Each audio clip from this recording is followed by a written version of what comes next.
Look at the sky. We are not alone.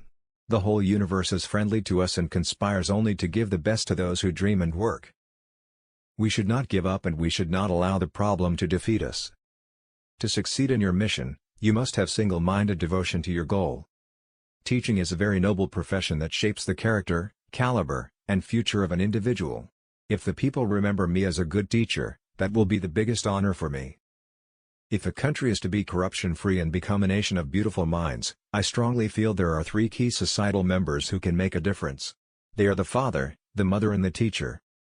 The purpose of education is to make good human beings with skill and expertise. Enlightened human beings can be created by teachers. To become unique, the challenge is to fight the hardest battle which anyone can imagine until you reach your destination. My message, especially to young people, is to have courage to think differently, courage to invent, to travel the unexplored path, courage to discover the impossible and to conquer the problems and succeed. These are great qualities that they must work towards. This is my message to the young people. God, our Creator, has stored within our minds and personalities great potential, strength and ability. Prayer helps us tap and develop these powers. One of the very important characteristics of a student is to question. Let the students ask questions. Life is a difficult game. You can win it only by retaining your birthright to be a person. Writing is my love. If you love something, you find a lot of time. I write for 2 hours a day, usually starting at midnight. At times, I start at 11. Let me define a leader. He must have vision and passion and not be afraid of any problem. Instead, he should know how to defeat it. Most importantly, he must work with integrity.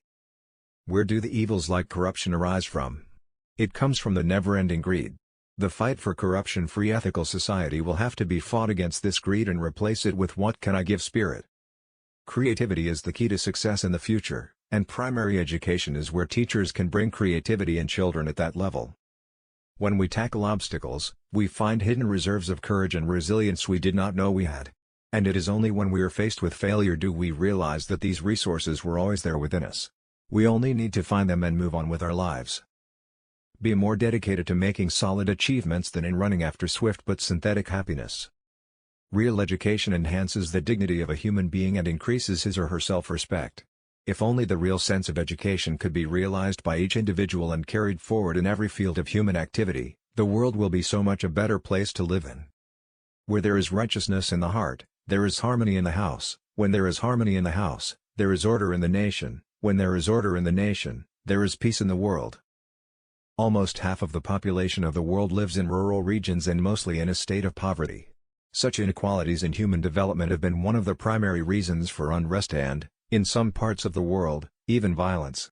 It's when children are 15, 16 or 17 that they decide whether they want to be a doctor, an engineer, a politician or go to the Mars or Moon. That is the time they start having a dream, and that's the time you can work on them. You can help them shape their dreams. Tell me, why is the media here so negative? Why are we in India so embarrassed to recognize our own strengths, our achievements? We are such a great nation. We have so many amazing success stories but we refuse to acknowledge them. Why? Regarding marriage, somehow, it didn't happen. One fellow in such a big family not getting married is not an issue. When you look at the light bulb above you, you remember Thomas Alva Edison.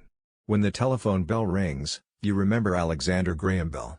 Marie Curie was the first woman to win the Nobel Prize. When you see the blue sky, you think of Sir C.V. Raman. One lesson that every nation can learn from China is to focus more on creating village-level enterprises, quality health services and educational facilities. English is necessary as at present original works of science are in English. I believe that in 2 decades' time original works of science will start coming out in our languages. Then we can move over like the Japanese. One of the more difficult tasks for me as president was to decide on the issue of confirming capital punishment awarded by courts. To my surprise, almost all cases which were pending had a social and economic bias. We have not invaded anyone. We have not conquered anyone. We have not grabbed their land, their culture, their history and tried to enforce our way of life on them.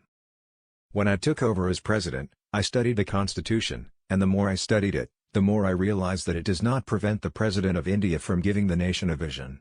So when I went and presented this vision in Parliament and in legislative assemblies, everyone welcomed it, irrespective of party affiliations. The world has today 546 nuclear plants generating electricity.